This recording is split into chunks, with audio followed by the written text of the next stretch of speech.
I thought it worked out all right, but there was one particular day where there was apparently a gang fight, and someone, some kid threw another kid into the trophy case in the front of Central, right in the little atrium there, and sure enough, there was a chase on or something. At any rate, I don't know exactly how it broke down or what, but at any rate, some kid ended up causing some more serious damage, and then was hounded down by the coppers, and that's kind of a raw deal. So every class had to actually lock its doors so that no one could let in the kid. So the kid was actually bound to the hallways and the outside of the building. And apparently, this kid in class, who was over by the window, or at least made himself over by the window, very excitable kid, and certainly excited, he rolled around and he looked down, and in the bushes, everyone knows this one.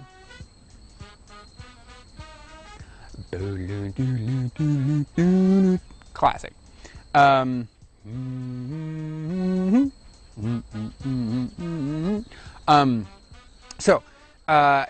just know that he looked down and he was into the hype, and I was relatively new. It was culture shock when I got here. I loved it. I didn't. I couldn't help but smile the entire first day I went to Central, because it was just like, it was comically large. Like, it was cartoonishly large. When you get there from such a tiny school, and you're looking at, honestly, a class of like 1,000 kids requiring an army of like, I don't know, 100 teachers. You're looking at a totally other ballgame. And I just couldn't help but smile the entire day through class. Doesn't mean I was necessarily elated, but I was thoroughly entertained. Nonetheless,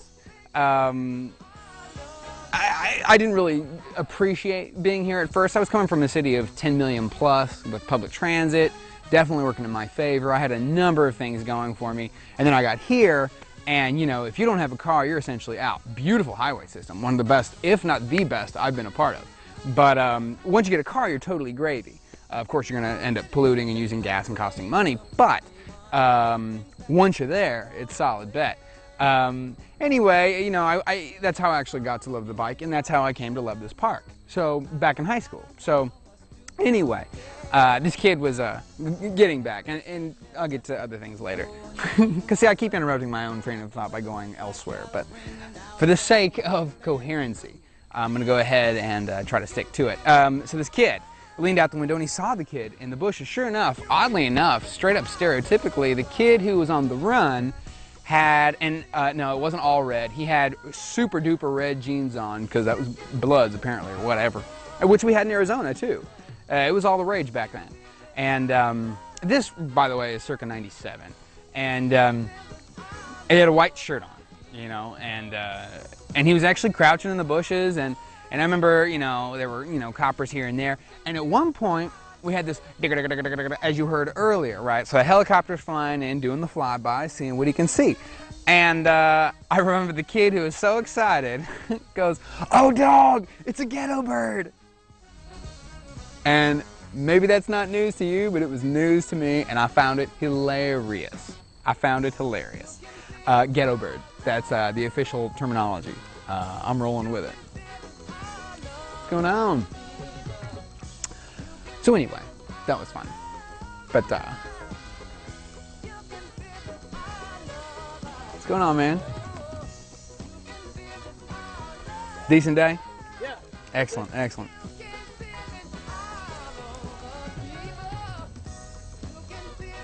So anyway, back to the previous topic. I was talking with Mom, as I told you, and she was not really concerned. My parents have always given me a lot of freedom. It's really up to me. It's always been up to me. Do what you will, just be careful. That's the big thing. Safety first. My mom's, particularly Mom, but both of my folks are real big on safety first, as am I. Particularly at this point, as I get closer to I guess adulthood. Yeah, I don't even know if I'm quite an adult yet. I'm damn close. Like I said, my late 20s, but I think really once you have your kid, you're on. And I know that there are youngsters. That's kind of the danger with having youngsters when you're a youngster, because you pretty much cross the adult threshold with or without training, internal or external. It's a rather risky prospect. Anyway, she was saying, well, because she wasn't saying don't do it, she was rather saying, excuse the clapping, she was saying, I really admire it. I admire it, but how are you going to contend with it? You know, how are you, I mean, are you kind of freaked out that when something gets posted on YouTube, you're going to have a bunch of haters? You know, are you going to be kind of concerned that people just kind of take you out of context, as happens all the time with media across the board?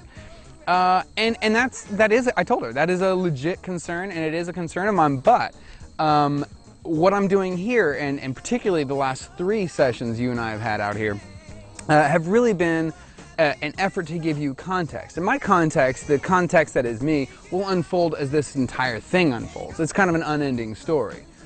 My wife and I were singing the theme song to that the other day, and it's quality. She asked if I ever heard it, because she actually started the chime, and her dad's a huge fan of the movie, The Never-Ending Story, by the way.